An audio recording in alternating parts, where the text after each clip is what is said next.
Grupo PDA presenta Sala VIP Verano, el programa que le trae todo lo que tiene que saber para decidir su próximo viaje.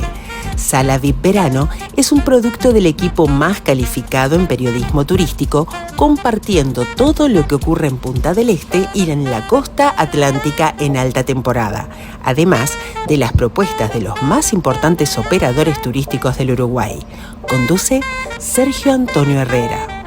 Bienvenidos amigos a esta edición número 8 de Sala VIP Verano, desde aquí directamente desde el aeropuerto de Punta del Este, en este viernes 6 de febrero de 2026. Hoy vamos a seguir viajando de la mano de Buemes y de Aeromundo. En el primer caso, con Buemes, conversando con Bernarda Rodríguez, sale una propuesta espectacular para los tuercas.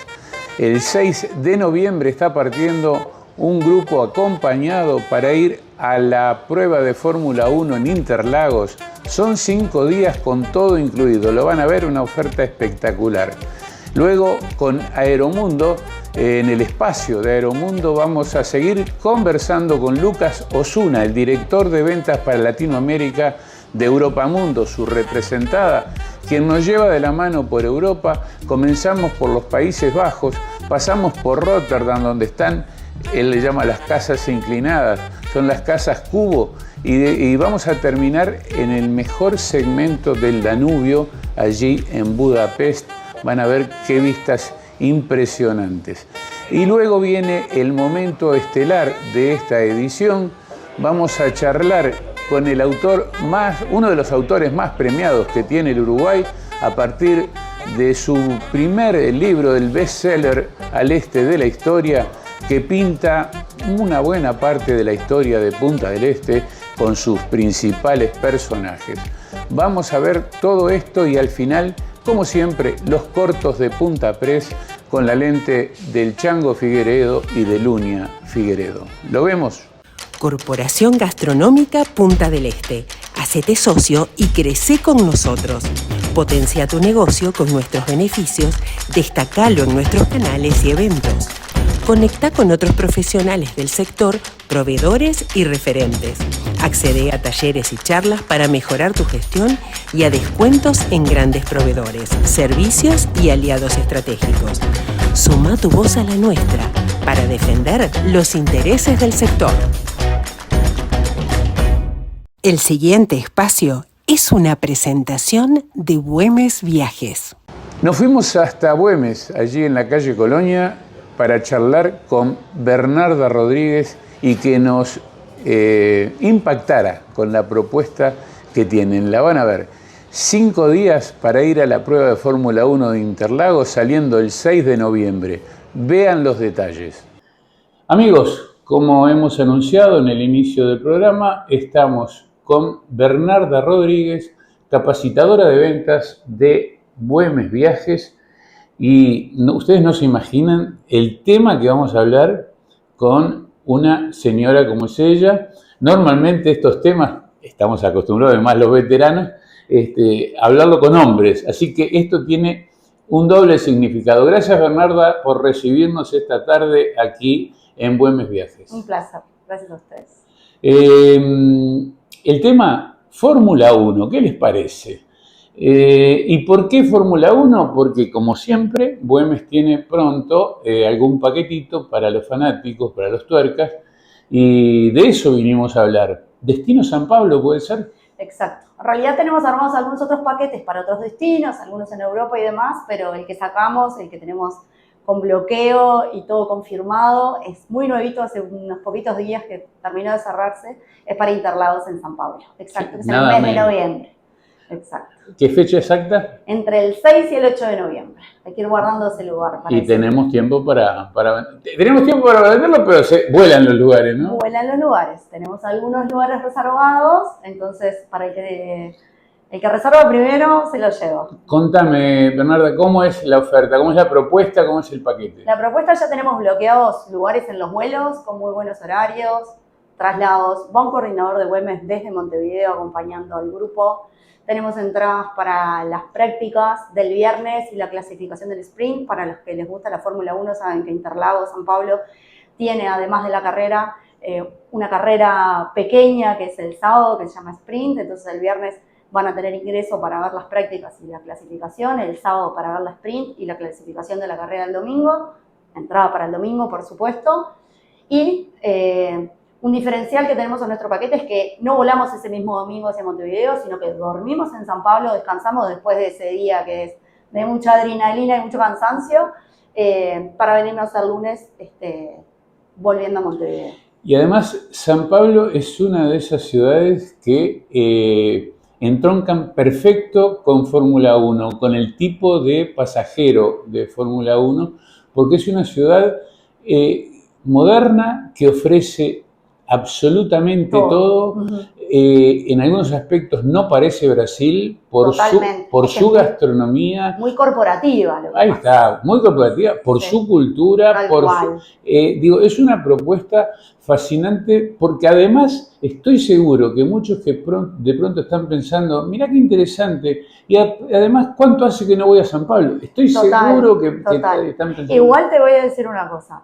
Poco tiempo van a tener en San Pablo, porque este evento es un evento que te lleva mucho del día, porque, bueno, es muy masivo, es muy grande, entonces nos aseguramos de que los traslados sean en tiempo y forma para poder ubicarse en las tribunas y tener el mejor lugar posible, para poder aprovechar todo el día, pero sí para las cenas, como decís vos, existe la posibilidad de una gastronomía de otro nivel que no asociamos a Brasil. No, directamente, es una gastronomía bien europea, es decir, con una variedad impresionante y con el sotaque ese brasilero que... sin duda, que no puede faltar. No puede faltar. Porque estamos en Brasil igualmente. Ni hablar, y el cafecino también tiene otro gusto, ¿verdad? Totalmente. Pero además también me imagino que, como bien lo precisás, la salida es un jueves, ¿no? Entonces, exactamente. La salida es un jueves y el regreso el lunes. Exactamente. Entonces, en ese periodo va a ser tuerca el programa. Tuerca. Pero existe la posibilidad de que alguno se pueda quedar algún día más, me imagino. Bueno, dentro de este bloqueo en realidad no, pero podemos ver la posibilidad de cotizar un paquete a medida si alguien quisiera estar. Ahí va. Nuestro paquete en realidad es cerrado porque ya tenemos comprados los lugares en los vuelos para la ida y para la vuelta. ¿Qué significa? Que hoy los viajes y los vuelos tienen una variación de precio constante. Quienes viajan lo saben, por supuesto. Cuesta tanto mañana. Nosotros ya tenemos un precio fijo. Este precio que tenemos, ahora lo confirmamos, es un precio fijo que incluye todo esto: el aéreo, los traslados, el alojamiento con desayuno, las entradas, de acuerdo al sector que se elija. Tenemos 2 sectores, podemos hablar de eso después. En un precio fijo. Entremos en detalles. Si te parece, agarrá por donde quieras. Perfecto. Tenés la pole position. Perfecto. No, importante que tenemos ingreso a dos sectores distintos. Como los tuercos saben, los circuitos tienen varias zonas para mirar la carrera. Nosotros tenemos en el sector A, que le llaman, creo que es la recta opuesta a la salida, que es un sector en el que lo caracteriza por la velocidad que van a ver de los autos, y es un sector donde pueden ver posibles traspasos de un auto a otro. Entonces, desde ese lado, el que le gusta eso, sería ese sector. Perdón, ese es el sector G. Si querés lo volvemos a decir. No, está bien, lo corregimos al aire. En vez del sector A, sector G. Sector G. Y tenemos para el sector A, que el sector A es un sector que está bien cerca de la línea de largada, entonces probablemente desde ahí puedan ver la formación de los autos en la parrilla y la largada. Está muy cerca de la salida de los boxes, entonces tienen la posibilidad de ver otra zona y además está elevada, entonces se ve otras partes del circuito. Entonces es un poquito mejor. Siempre apuntamos a un acceso que no sea, que sea relativamente económico para hacer esto posible, porque sabemos que el público uruguayo de repente, esto es una inversión, entonces decimos, bueno, busquemos que sea un buen producto sin que se nos vaya un precio que digamos. Vamos al detalle preciso. Entonces, la salida es el jueves 6 de noviembre y el regreso es el lunes siguiente. Son 5 días, entonces, a ver. 5 días y 4, sí, mira. Sí, 4 noches, 5 días. Exacto. Y hay 2 precios. Uno con tribuna A. Con el sector G sector G. Y Los precios van en base doble desde 2.160 y si fuera en el sector A, ya te digo, desde 2.525. perfecto. Entonces, como lo indica la letra, el A es el más importante. Exactamente, digamos, exactamente. Entonces ya tenemos el pasaje ida y de vuelta, tenemos los traslados desde el aeropuerto hasta el hotel y viceversa, tenemos las 4 noches de alojamiento con desayuno, tenemos los traslados al autódromo para los 3 días, los ingresos para los 3 días, la coordinación en destino, por más que va alguien desde acá, también tenemos un coordinador en destino porque es un manejo de un evento muy grande, hay que levantar los ingresos y demás, entonces tenemos también a alguien allá coordinando. Tenemos el kit de Fórmula 1, que entre otras cosas trae capa, porque a veces en Interlagos llueve, esa es la verdad, así que se estaba preparado.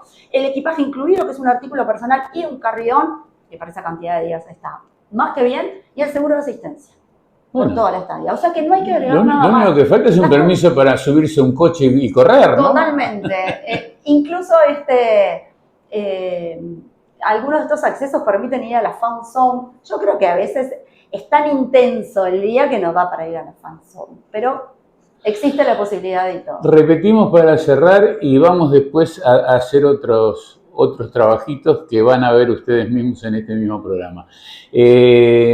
Sector G, entonces, en el lado opuesto al de la largada, exactamente. 2.160 por persona en todo base doble, incluido. O sea, lo único que no tienen son comidas, pero después lo demás está todo. Sí, incluye el desayuno. Sí, el desayuno brasileño. Sí, totalmente.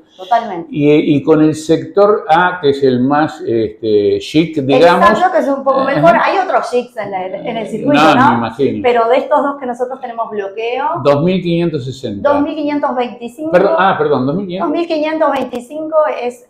Bien. Por persona en base 2. Estoy mirando nuestra página web, así que quien quiera ingresar lo busca por Fórmula 1 y eso figura. ¿La página web es Güemes Viajes o Viajes Güemes? Es güemes.com.uy. Güemes.com. Sí. Perfecto, lo están leyendo en la pantalla. Exactamente. Güemes.com.uy. Exactamente. Bien.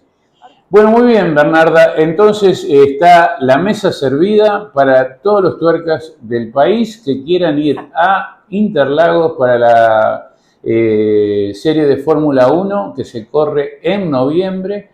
El día 6 de noviembre es la salida y 2 opciones de precios. Gracias, Bernarda, nos seguimos viendo. Un placer y los esperamos a todos aquellos que quieran participar de este evento que es. Muy bien, Bernarda, nos seguimos viendo y si no, ya saben, güemes.com.uy. Sala VIP queda todos los viernes on demand en el Portal de América, en www.portaldeamerica.com. Aparece en Más Televisión de Punta Cable a las 20 horas los viernes y también en Cardinal TV y sus 84 canales de cable de todo el país a las 20:30. Pero atención, en nuestras redes, con el usuario Grupo PDA, nos encuentran en X, en Facebook, en LinkedIn y también en Instagram. Los esperamos. El siguiente espacio es una presentación de Aeromundo. Bueno, en esta parte del programa vamos a seguir viajando por Europa con Lucas Osuna, el director de ventas para Latinoamérica de Europa Mundo, la representada de Aeromundo, y van a ver cómo nos lleva de la mano por los Países Bajos. Vamos a pasar por Rotterdam, por las Casas Cubo, y vamos a tener un final a toda orquesta viendo el mejor segmento del Danubio en la capital de Hungría, allí en Budapest. Bueno, Lucas, nos bajamos en Ámsterdam después de una semana a todo trapo en un crucero por el Rin, en un barco 5 estrellas, disfrutando la Semana Santa. ¿A dónde nos lleva Europa Mundo ahora? Y queremos, ya que estamos en zona, podemos hacer algo de Países Bajos, Bélgica, Luxemburgo. La realidad es que es una zona increíble que con sus molinos, con sus casas torcidas, así hablando mal y pronto, que para aquellos curiosos o para aquellos arquitectos o para aquellos fotógrafos o amantes es increíble ese lugar. de la arquitectura. Aparte, Sergio, es sentarse y decir, a veces no hay que, no hay que decir, no hay que caminar mucho, sentarse en un cafecito y ver una mudanza, algo tan simple que pareciera ser una mudanza para uno, sentarse a ver una mudanza en estos lugares es algo totalmente diferente a lo que uno puede estar acostumbrado en el Uruguay, ¿no? Entonces, ya eso ya genera una atracción de por sí mismo, y después acompañado de su folclore típico, de sus quesos, de sus cervezas. En esta zona, lo hablo siempre, a veces sale lo mismo o hasta más económico tomarse un vaso para aquel amante de la cerveza, tomarse un vaso de cerveza que tomarse una botellita de agua.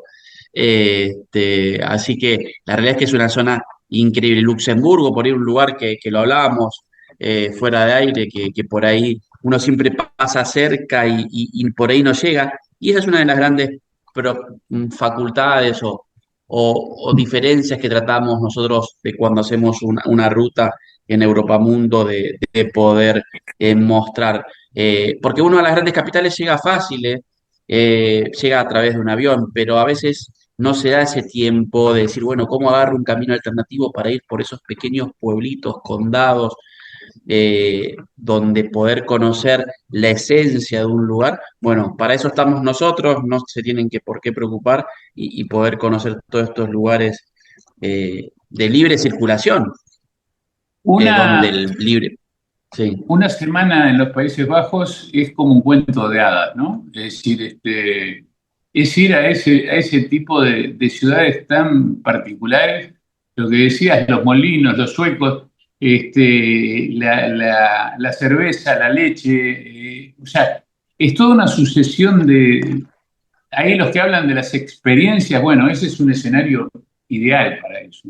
La realidad es que no nos alcanzaría el programa para hablar de todo lo que habría que hablar, es decir, tenés lugares como Gouda, como Tres, como San Luis, obviamente que ni hablar, bueno, Gant, que por ahí estaba, uno habla siempre de Bruselas o de Brujas y por ahí no habla de Gant, dormimos en Gant, una de las experiencias estas de hacer el Países Bajos, es dormir en Gant, por ejemplo, dormimos en Luxemburgo, que también no hay muchas opciones, por lo menos en lo que es circuitos, en viajes organizados, ¿no? De dormir en estos lugares, hacer un paseíto por Brujas en esos carruajes antiguos, por una persona que me lleve por sus callecitas, por ejemplo, es impagable. Para O a navegar el través de un canal, barco ¿no? o a través de barquitos, a través de los canales. Sí, sea de una forma o de la otra, la realidad es que vale la pena poder hacerlo. Son ciudades, pensemos que son ciudades medievales donde conserva esa vida cultural. Durante el verano, todos estos lugares, como muchas veces, como tienen un invierno a veces muy crudo y lluvioso y demás, el verano, por ejemplo, nos encuentra con muchísimas actividades al aire libre, entonces es para disfrutarlo. Pero a mí, Sergio siempre me pregunta, me dice, ¿cuál es la mejor época del año, Lucas, para viajar? Y yo generalmente digo que la mejor época del año para viajar es la que uno puede, porque, porque es Claro, así. todas tienen A ver, su que ver. y todas tienen su que ver. Yo, por ejemplo, puedo viajar en noviembre generalmente, porque es cuando terminamos la convención nuestra y antes de Fitur y demás. Y a mí me encanta viajar en esa época, porque me encanta viajar y es la época que más puedo. Entonces, y, y además, por ejemplo, estos lugares, si tuviera que elegir una de las épocas para viajar a estos lugares, elegiría muchas, pero una de ellas es a partir de noviembre, porque los empiezan a vestir con el tema de las Navidades, empiezan a hacer todos los mercaditos navideños. Es Eh, increíble. por ejemplo, hoy no vamos a hablar de Budapest, pero por ejemplo, Budapest tiene el mercado, desde hace un par de años atrás, lo vienen eligiendo como el mejor mercado navideño de Europa. Eh, entonces, pero no es que solamente Budapest, es decir, todos estos lugares que estamos recorriendo ahora de forma virtual, lo mismo, todos lo Pero visten y todos hablando, compiten. perdóname, Sí. hablando como hablamos hace un rato de cruceros y hablando de Budapest, me surge obligadamente decir que es el mejor sector, el mejor segmento del Danubio está justamente en Budapest. Esos Sí, 9 kilómetros creo que son maravillosos. Bueno, lo que pasa es que ver el Parlamento iluminado por las noches Claro, es algo claro, increíble, es algo que claro. ya esa foto que uno se lleva en la retina ya amortiza lo que uno invirtió lo que uno invirtió en el viaje. Y después ya podés llegar a través de nuestras rutas, a través de buses, o podés llegar a través de también nuestros fluviales que amarran al lado del Parlamento, de Budapest. Pero entonces todos estos mercaditos navideños se visten y compiten, son ciudades que compiten unas con otras entre sí para ver quién lo hace mejor. Increíble. Bien, dejamos los Países Bajos, nos vamos a tomar un café y volvemos, pero seguimos en Europa. ¿A dónde te gustaría ir? Y yo anduve por Praga, lugar que fascina a todo el mundo. Y bueno, nos vamos a Chequia. ¿Eh? ¿Te parece? Vamos allá. Vamos Ya arriba, ya. volvemos. Ya se me copió la arriba, ¿eh? Ya volvemos.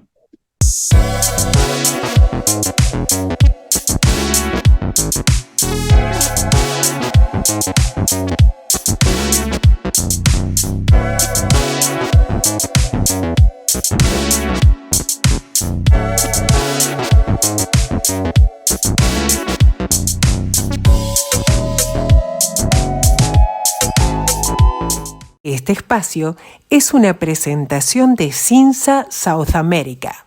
Nos fuimos hasta el Hotel Barradas, aquí en Punta del Este, para charlar con uno de los autores más premiados del Uruguay. Partimos con su primer libro, el bestseller Al Este de la Historia, y desde allí recorrimos un buen segmento de lo que fueron los inicios de Punta del Este. Van a ver los personajes, los apellidos, en una charla muy amena que se las recomiendo. Empieza ahora y va en 4 pasos. Muy bien, amigos. En el entorno maravilloso del Hotel Barradas aquí en Punta del Este, estamos con Diego Fischer, a quien invitamos para hacer algo que teníamos ganas desde hace mucho rato. Hablar con él de su obra, pero fundamentalmente de algunos aspectos de su amor por Punta del Este y especialmente por un lado de Punta del Este, ¿no? Por el lado de La Mansa. Gracias, Diego, por recibirnos. No, gracias, un placer conversar contigo. Tantos años y bueno, y quien está detrás de cámaras, ni hablar, ¿no? Bueno, es una institución. Es uno de los privilegios que tiene uno trabajando en esto.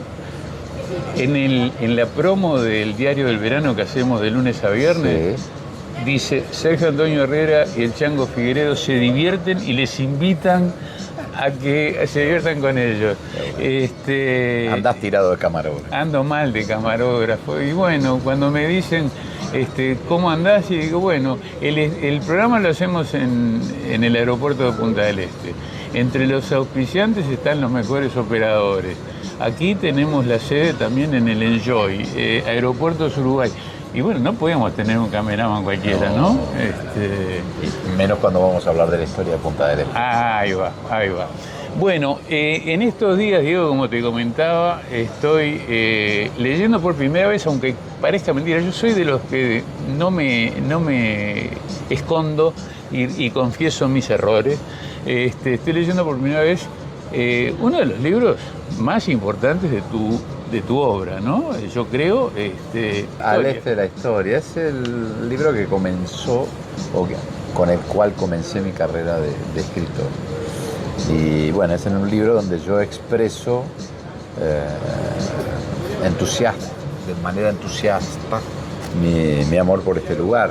No es una novela ni nada por el estilo, sino que es descubrir la historia de este lugar maravilloso a través de los que hicieron historia. Cuando digo la historia, digo la verdadera historia, no la historia, esa historia que cambia y que se evapora de un verano a otro. No, la historia de los pioneros de Punta del Este. Ahí está. Libro de oro es algo común en la carrera de Diego, y ese libro inicia, como él dice, pero hablar de la historia sin mencionar a los fundamentales protagonistas que cita Diego, que cita, sí, bien digo Diego en su obra, empezando por don Antonio Lussich, que uno, actualmente, si a uno le dice Lussich, te contestan Arboreto, y lo identifican con los bosques, quizás. Y sí, bueno, y razón hay, ¿no? Porque fue el hombre que forestó esta zona, pero además es el hombre el mentor de Punta del Este. Es el hombre que, desafiando hasta la naturaleza y los consejos de los botánicos más importantes de su tiempo, estamos hablando de fines del siglo XIX, contradiciendo lo que le decían, bueno, el paisajista francés Taís, que le decía a Rechavaleta, gran botánico. La de Chavaleta es brutal. Claro, es inútil que usted plante aquí porque todo se lo llevará al viento. Y eso, en el caso de don Antonio, fue como un entusiasmo o el desafío, y comenzó a sembrar. Pero la dignidad de Chavaleta que lo termina reconociendo.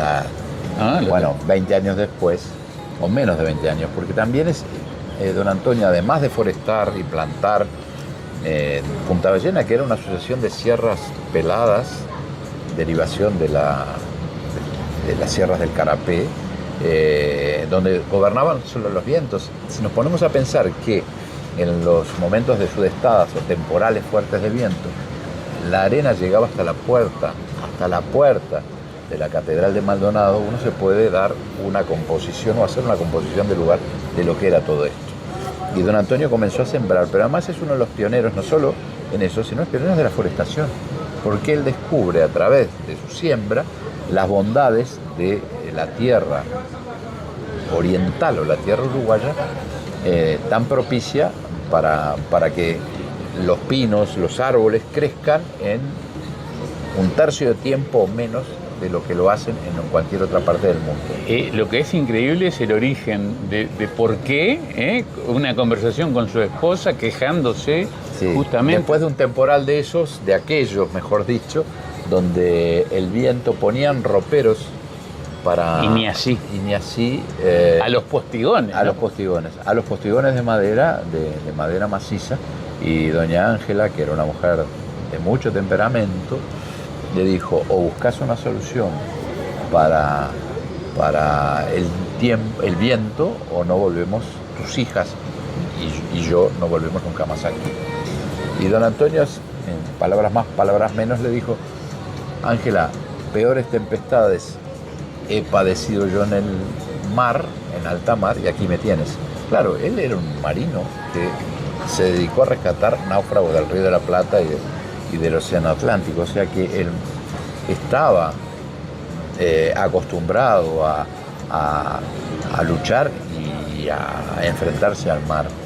Y bueno, y fue cuando doña Ángela se dio cuenta que por ahí no iba a venir la solución, y empezó ella a plantar, porque ella mantenía muy bien. Incluso a tirar semillas. Claro, ella mantenía muy bien el jardín de la casa que todavía está, que es una dependencia de la Armada en Agracia de Capurro, que es la casa de Lussich, y ella mantenía o se encargaba del jardín. Y ahí empezó todo.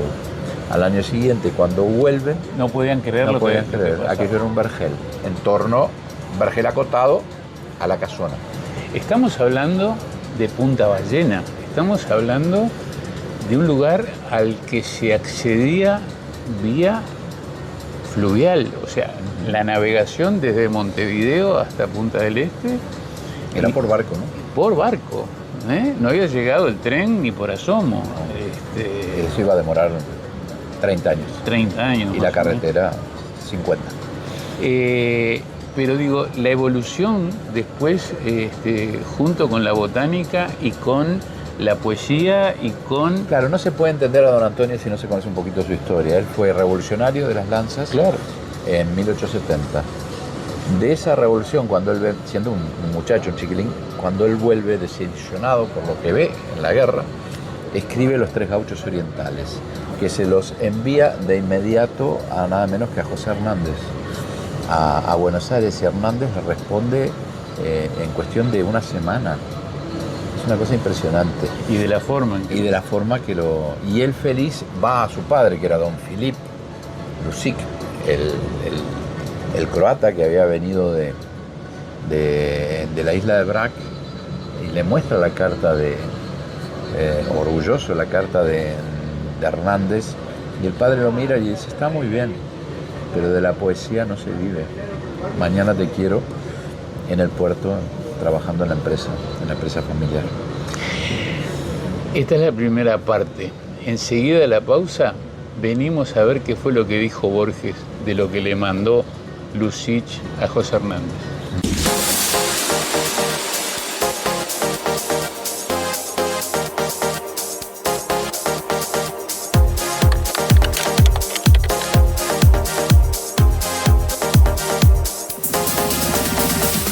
El siguiente espacio es una presentación de Grupo PDA, el multimedios del turismo y la aviación comercial.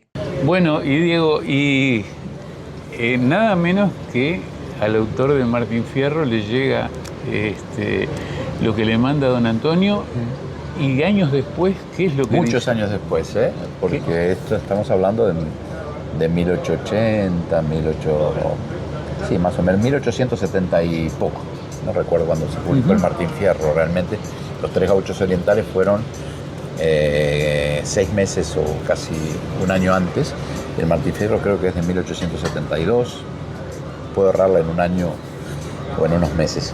Y mucho tiempo después, en una conferencia que da Borges en la Universidad de la República en 1950, él dice claramente que se puede tomarlo a los Tres Gauchos Orientales como el manuscrito más próximo a el Martín Fierro. Pero hago una salvedad, y Borges, ya era Borges, pero un nieto de don Antonio, Nicasio del Castillo Lussich, una persona entrañable con la cual conversé largamente cuando estaba escribiendo el libro, me dijo, es muy cierto lo que dijo Borges, fue así, pero hay que tener en cuenta que él decía abuelo, por don Antonio, no era un poeta profesional, y Hernández sí. Entonces, por parte de este nieto de Lussich había un reconocimiento a que lo que hacía don Antonio era, si se quiere, amateur. Claro. Por lo menos era en sus comienzos, después hubo otras obras. Pero a lo que me refiero es que él tenía un espíritu de poeta. Y ese espíritu de poeta, más la experiencia que adquiere como marino, que es su época, y empresario, porque Lussich fue un gran multifacético, porque empresario, marino, botánico, termina siendo... Claro, un experto botánico, domina 5 o 6 idiomas. O más, creo que sí, y dialectos. Sí. Que llegaba a Nápoles hablando en genovés y a Génova hablando en napolitano. Y muchas veces le tomaba el pelo, era un hombre de una gran ironía y sentido del humor, y entonces jugaba con sus interlocutores. Estamos hablando de una época en que el canal de Panamá no existía, entonces el puerto de Montevideo, que siempre fue fundamental, y lo es hoy, por supuesto, en aquella época mucho más, porque era el lugar de resguardo y de aprovisionamiento de todo lo que pasaba del comercio del mundo, o de esta parte del mundo. La descripción que haces de la Casa del Prado es increíble si la pensamos en esta época. Claro. Era una pequeña ciudad, porque... Era un palacete, sigue siéndolo. Sí, pero porque tenía de todo, además de su numerosa familia, de su cantidad de hijos, desde personal doméstico, institutrices traídas de Europa. Sí. Una francesa, una alemana y una inglesa. Había 9 mujeres allí, ¿no? Y un varón. Qué historia la de mí. Sí, también, ¿no? Que ese varón, es que esas historias, toda la vida de Lussich es una novela. Fíjate que don Antonio empieza a sembrar, compra Punta Ballena y empieza a sembrar cuando cumple 50 años. Que en aquella época era un hombre anciano. Maduro. La expectativa de vida eran 55 años. Claro. Entonces era un hombre que ya había hecho una gran fortuna, que perfectamente pudo haberse retirado y a vivir del fruto del trabajo de tantos años como empresario. Pero no, él decide lo que él denominó la mayor aventura de su vida, que fue la forestación de Punta Ballena. Y eso le lleva muchos años después, ya en el ocaso de sus días, 1900, antes de la primera guerra, de la Gran Guerra, como se decía, en 1914, poco antes, el Congreso Mundial de Botánica en París, el paisajista Thais dice ante el auditorio del mundo, dice, si uno quiere conocer el mayor paraíso creado por la mano del hombre, hay que ir a un lugar muy lejano llamado Uruguay y a un lugar que se llama Punta Ballena. Su mentor es Antonio Lucich. Eso está documentado, ¿eh? Esto no es novela, no es literatura, eso está documentado. Seguir hablando de Lucich podría llevarnos todo el tiempo que tenemos reservado para meternos un poco en la historia de Punta del Este, como homenaje a este lugar fantástico que tenemos el privilegio de disfrutar. No sé por dónde seguir, pero se me ocurre la familia Behrens en la Playa Brava. ¿En la Playa Brava? No, sí, cuando va la familia Behrens, don Alfredo Behrens, a la Playa Brava, y Gorlero, don Máximo Gorlero, o el jefe de policía de entonces, o de puerto. Ahí está, el prefecto del puerto. Perfecto. Entonces le dice, pero don Alfredo, ¿cómo va a venir usted? Fue con toda su familia, y sus hijos eran 4 o 5. ¿Cómo va a venir usted a la Plaza Brava? Estamos hablando de ¿dónde hoy están los dedos? Sí, la 1. No, estamos hablando de la década del 30 más o menos. Fíjese si se produce algún accidente. Estamos promocionando Punta del Este. Estamos promocionando Punta del Este. Y qué mala prensa podría ser si hay un ahogado. Es maravilloso. ¿Qué ¿no? concepto del destino turístico? Claro, ¿no? tenía un sentido de marketing muy de la época, ¿no? Y contaba Mirta Behrens, una de las hijas de don Alfredo, con la que conversé en su momento, contaba que ellos iban y clavaban una estaca, una vara en la arena, y de allí una cuerda, y con eso iban hasta para el los mar, más chiquitos, para porque los más otros chiquitos, nadaban. Claro, pero los más chiquitos se iban amarrados, se agarraban a la cuerda para poderse bañar, ¿no? Y ese, bueno, fue el comienzo de que la gente empezara a frecuentar la Playa Brava, porque hasta entonces se iba a la Vieja Mansa, que hoy no existe, que era en la península, que cuando se hizo la ampliación del puerto y la carretera, la ruta,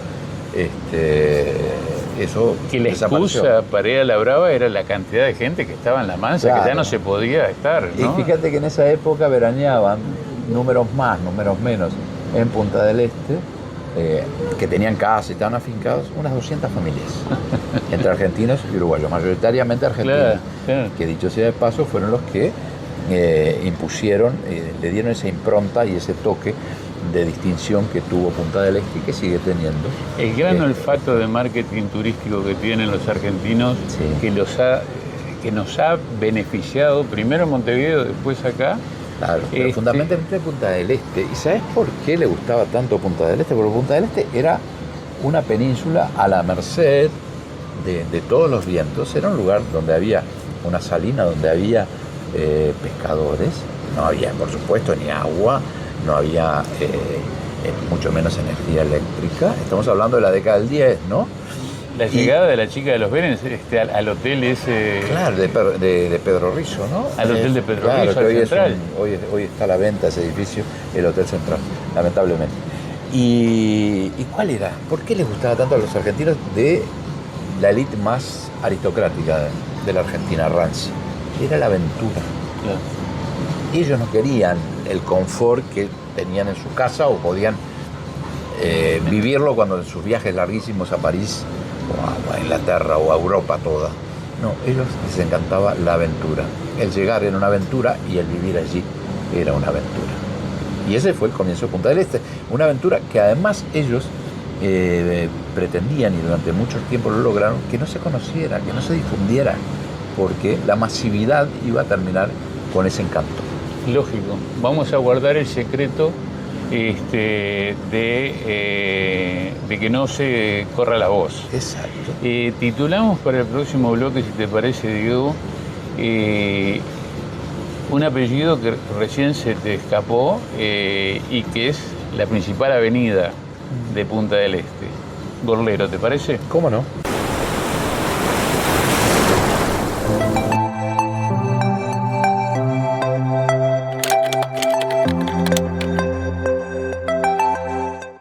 El siguiente espacio es una presentación de Aeromundo. Muy bien, lo anunciamos, venimos para tomar la avenida principal de Punta del Este y su nombre es Gorlero. ¿Por qué? Bueno, la avenida principal se llama en homenaje, si mal no recuerdo, a Juan Bautista Gorlero, ¿no? Porque fue el primer intendente pero hay antecedentes, digo, la familia Gorlero tiene raíces anteriores. Y también viene por el mar, ¿no? Viene por el mar el capitán, le decían todos el capitán, que era Máximo Gorlero, que fue el fundador del Yacht Club. Era un hombre que tenía, a lo largo de los años, tuvo 3 embarcaciones, y la llegada de la última, me acuerdo del nombre, que era la Crica. Llegaba allá por el 8 de diciembre, o sea, el día de la Inmaculada Concepción, bueno, para otros el día de las playas. A plena bocina. Claro, haciendo sonar el silbato, la bocina o la sirena del barco, y eso marcaba el comienzo de la temporada. Y el cierre de la temporada era siempre después de Semana Santa, o sea, el domingo de Pascua. Esto tiene un encanto y una nostalgia muy especial. Y la partida de la Crica hacia Montevideo marcaba el fin de la temporada. Gorlero fue un hombre que hizo muchísimas cosas por no solo el intendente, sino su padre, entiendo yo, por Punta del Este. Su casa estuvo en pie, fue de las últimas que cayó allí en el puerto, que daba sobre la avenida Gorlero y sobre la Rambla, que era una casa que estaba elevada porque allí el terreno tiene un declive.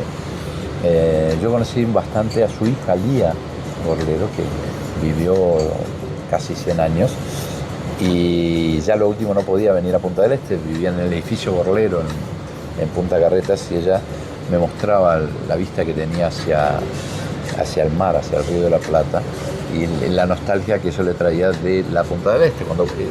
Recuerdo que titulé el capítulo ese cuando Punta del Este era mía, en un afán de pertenencia, de identificación con este lugar. Era una Punta del Este de cuentos, ¿no? En esta pretendida revisión o recuerdo o repaso de esta parte de la historia, de los comienzos de este lugar maravilloso, hay nombres y apellidos espectaculares que están casi todos en este libro al que hacemos referencia. Y si te digo la Gallarda y si te digo Alberti... Rafael Alberti. Sí, fue un personaje muy importante. Quizás con el paso del tiempo se lo valorizó. Rafael Alberti, el poeta español, que pasó parte de su exilio aquí en Punta del Este, en la Gallarda, que sigue existiendo, la casa, prácticamente como la construyó Antonio Bonet. Es una de las pocas casas que Bonet hizo fuera de Punta Ballena, y Alberti aquí escribió un libro de poemas, un poemario que es bellísimo, Poemas de Punta del Este. Yo conocí mucho a su hija Aitana, que ha venido varias veces. Y está muy bueno el cuento del retorno. Claro, cuando él regresa a buscar sus libros, ¿no? A reencontrarse con su casa, cuando ya era un hombre de casi 90 años, ¿no? Cuando conoce a los nuevos dueños. Sí, y ellos le entregan un par de libros que habían quedado de aquella época.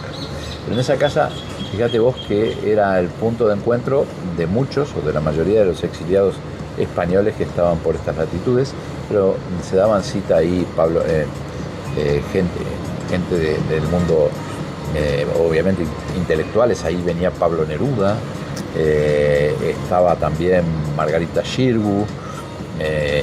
No solo eran exiliados españoles, estaba la florinata de la intelectualidad del Río de la Plata, y se formaban una suerte de tertulias al atardecer que su hija Aitana recordaba con mucha nostalgia, que me imagino que tuvo el privilegio, dice, a ella la mandaban a acostar como niña temprano, y ella sabía cuándo las reuniones familiares, a las reuniones de amigos estaban por terminar, porque su padre o Neruda o el famoso médico catalán Cuatrecasas empezaban a recitar poemas de Antonio Machado, del propio Alberti, de Federico García Lorca, el propio Neruda recitando sus versos.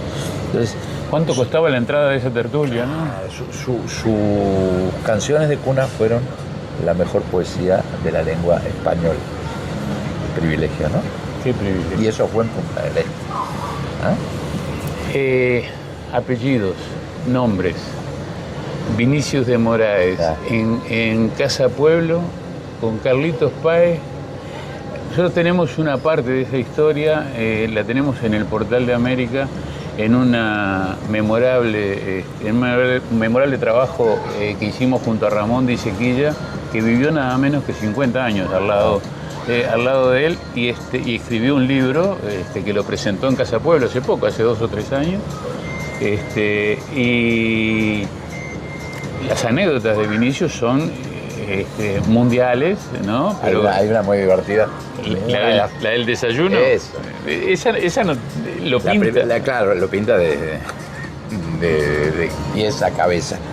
La primera vez que se queda Vinicius, invitado por Páez Vilaró, por Carlos, en Casa Pueblo, sus hijas, que eran chicas, eran niñas, Agó y Beba, le preparan un desayuno al mediodía, bueno, completísimo, ¿no? Con todo lo que puede tener un desayuno. Cuando baja Vinicius, se enfrenta a esa mesa, que había frutas, había jugos, bueno, café, tostadas, todo lo que puede haber en un desayuno.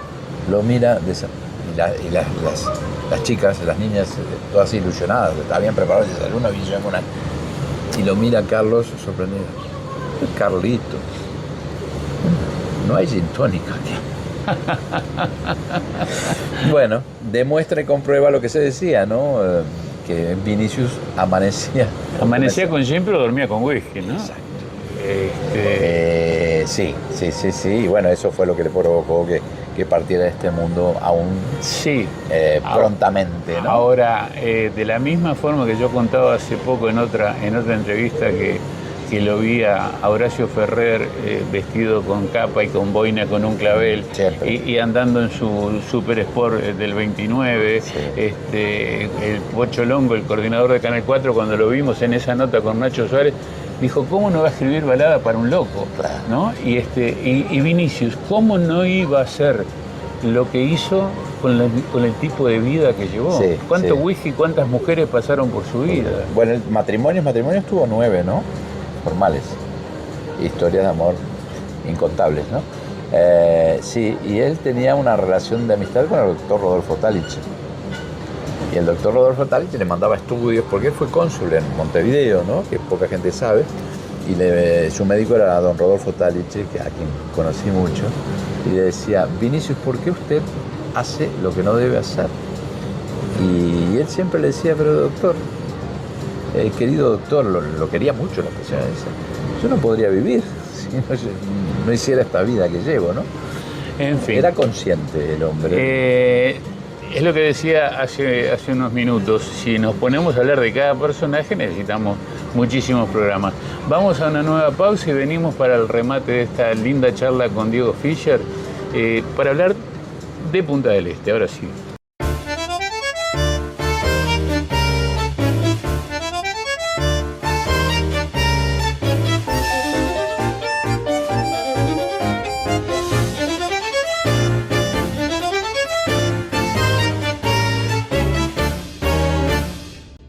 El siguiente espacio es una presentación de Aeromundo. Bueno, Diego, llegamos a la última parte de esta charla. Lamentablemente yo me quedaría un rato más. Punta del Este, sin el olfato de marketing y sin las costumbres y sin el modo de vida de los argentinos, no sé. No hubiera sido Punta del Este. No hubiera sido. Sin duda. Hay gente que a esto le molesta. Yo considero que los argentinos imprimieron acá el sello y al día de hoy siguen marcando un rumbo para toda la zona, porque hoy, si hablamos de Punta del Este, en aquella época era la península. Claro. Hoy Punta del Este es de No Portezuelo, no, de Sí, Portezuelo. de Portezuelo es a José Ignacio. No pero, Solanas, Portezuelo, sí, que es el nombre y original. Y hay quienes dicen también de antes. Bueno, pero un poco tomemos Portezuelo a José Ignacio y también está Garzón Sí, y ahora sí, se sí. extendió más. El Gran Punta del Este, ese Claro. nombre que yo quiero Abarca cada todo vez eso, más. abarca todo eso y el impulso lo han dado los argentinos. Elijamos un nombre y un apellido argentino que te venga a la memoria. Bueno, hay muchos, pero hay dos que son escritores, ¿no? Fundamentales en distintas épocas. Silvina Bullrich fue una, la polémica escritora argentina que le dedicó a Punta del Este por lo menos tres novelas. Maldón fue la más famosa. Fue la primera cronista social que hubo en Punta del Este. Ella trabajaba entonces para el diario La Nación, que es la faceta de Silvina menos conocida y yo creo que la más brillante. Una mujer polémica, transgresora, en fin, que tuvo dos casas. Uno era La Creciente, en la parada 27 de La Mansa, en Pinares, y después, años más tarde, que los compró con el producido de su trabajo literario. La otra se llamó, que sigue existiendo. Las dos existen, pero a una le cambiaron el nombre, desafiaron el destino y esa leyenda que dice que a las casas, como a los barcos, no hay que cambiarle el nombre. A la segunda casa se llama La Bartola y queda en la parada 14 de La Mansa. Y fue la casa en la que yo conocí a Silvina Bullrich. Y un escritor excepcional, enorme, fue Adolfo Bioy Casares. Nada menos. Que tuvo una primera. Él tuvo su mayor historia, y era un hombre, un bon vivant, que tuvo, y eso lo confesó, se lo dijo a la periodista argentina Silvia Pisani en una entrevista. Su mayor historia de amor sucedió en Punta del Este en la década del 50. Con una francesa. Sin más datos. Sin más datos, ¿no? No queda nadie de aquella época, pero si hubiera gente de aquellos años, seguramente podrían identificar, porque en aquel Punta del Este, que era una pequeña villa, todos se conocían. Pero Bioy terminó sus días, su mayor anhelo y sueño era venir a Punta del Este a pasar largas temporadas, que las pasaba en el edificio Vanguardia, alquilaba un apartamento de donde tenía, la vista, los mejores atardeceres del mundo, como decía Luis Alberto Herrera, ¿no? Claro. Que se veían en Punta del Este. Y Bioy amaba las cosas más pequeñas y cotidianas de esto, que también es una villa y es un pueblo, que hoy también es un gran balneario y ciudad. Él almorzaba, cenaba siempre en el restaurante de Andrés, abajo en el Vanguardia, y allí Andrés era un señor que tuvo ese restaurante que fue muy prestigioso, que no murió hace tanto tiempo, y la señora Andrés era maestra y le gustaba mucho la literatura y era la cocinera, muy representativa de la clase media uruguaya, ¿no? Una mujer culta y don Andrés también, y recibir en su casa, en su restaurante, a Bioy, para ellos era el mayor homenaje que podían, y hacían gala de toda su buen manejo, la mejor cocina y el buen trato, que era para todos. Y Bioy se sentía siempre muy halagado y le encantaba ir ahí. También le encantaba ir a comprar libros, a recorrer la península, y iba muchas veces a la librería del Virrey. Claro. De la península. Y él amaba cenar y comer el pollo. Decía, los pollos del Uruguay saben diferente a los que comemos en Buenos Aires. Y hablaba, dice, las librerías de Punta del Este que salía a recorrer, dice, hablan de un pueblo muy culto, porque los libros que allí encuentro, claro, si hay esos libros es porque hay gente que los compra, ¿no? Era un hombre un señor con mayúsculas, un escritor extraordinario, claro, que vivió a veces opacado por esa figura inmensa que fue Jorge Luis Borges, su gran amigo, pero que ese hombre amaba también Basta ir a la Biela Claro. para verlos juntos, ¿no? Sí, claro. Bueno, escribieron tantos libros juntos, ¿no?